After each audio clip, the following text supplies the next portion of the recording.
Merhabalar kıymetli takipçilerim. Bugün ıspanaklı, içine biraz da peynir koyacağımız bir saç böreği tarifi vermek istiyorum. Bunun için küçük 40 gramlık mayamızın yarısına 20 gram yaklaşık maya, bir tatlı kaşığı tuzu koyduk. Şimdi bir su bardağı suyumu ilave edeceğim ve yavaş yavaş elimle bu yaş mayayı ezeceğim arkadaşlar. Sonra hamurunu yoğuracağım.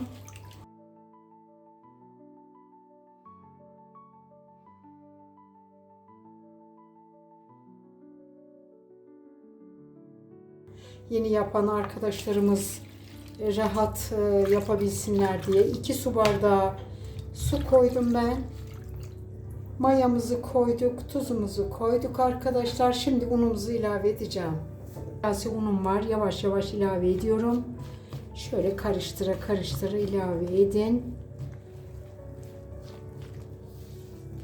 Bunun kalanını lavaş gibi yapabilirsiniz tavada arkadaşlar. Hamurunuz kalırsa çok mayalı olduğu için çok kolay olur, güzel olur. Hemen yoğuracağım. Şöyle karıştırayım.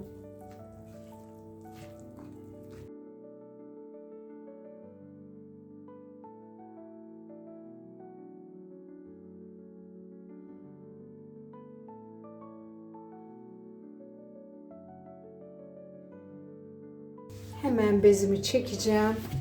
Masamın üzerinde hemen yapacağım arkadaşlar. Biraz un attım. Şöyle elimizle yoğurma kabımızı temizlersek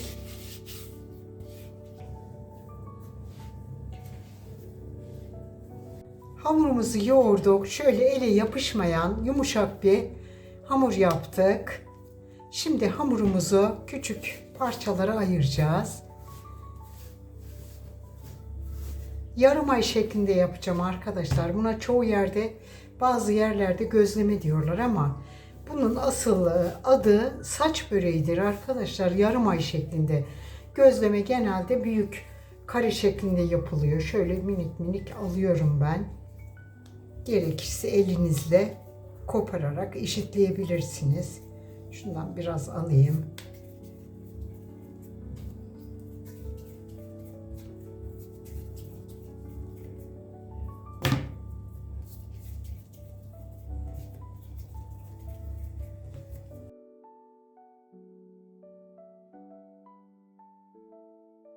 Böyle üzerlerini kapattım. Dinlenmeye aldım arkadaşlar. Şimdi içine hazırlayalım. 300 gram ıspanağım vardı. Onları temizledim arkadaşlar. Şimdi çok ince bir şekilde ıspanaklarımızı kıyacağız.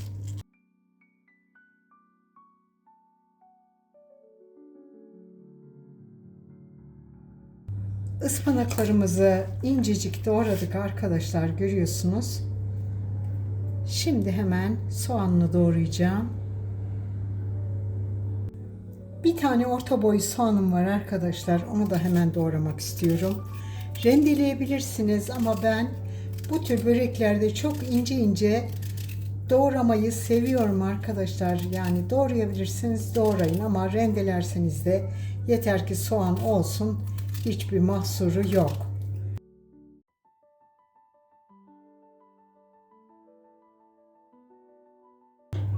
Şöyle bir tatlı kaşığı tuz ilave ediyorum. Çay kaşığı karabiberini ilave edeceğim. Böyle bir yemek kaşığı yaklaşık sıvı yağ ilave etmek istiyorum. Şöyle az bir peynir arkadaşlar ilave ediyorum. 2 çay kaşığı. Şimdi bunlarla birlikte ıspanaklarım sönecek. Şöyle karıştırmak istiyorum. Hamurlarımızı böyle küçük küçük açtık arkadaşlar. Şöyle inceliğini göstereyim size. Bunun içinde ıspanak pişeceği için çok fazla ince yapmayın. Biraz şöyle Hazır yufka kalınlığında olursa iyi olur arkadaşlar. Hemen şöyle içini ben koyacağım.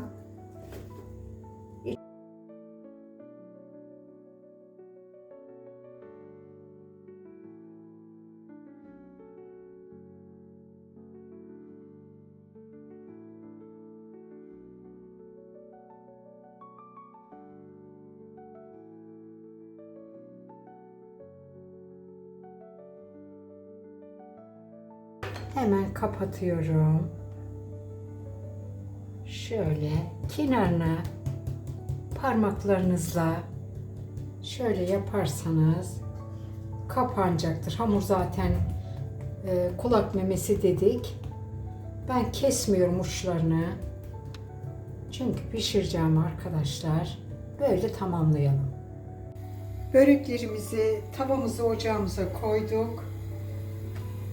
Şöyle tavamıza alıyoruz arkadaşlar.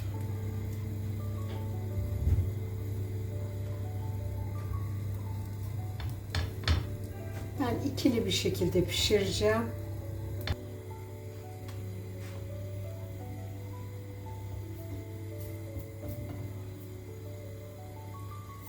Şöyle biraz ilk sıcaklığını aldıktan hemen sonra çevireceğim.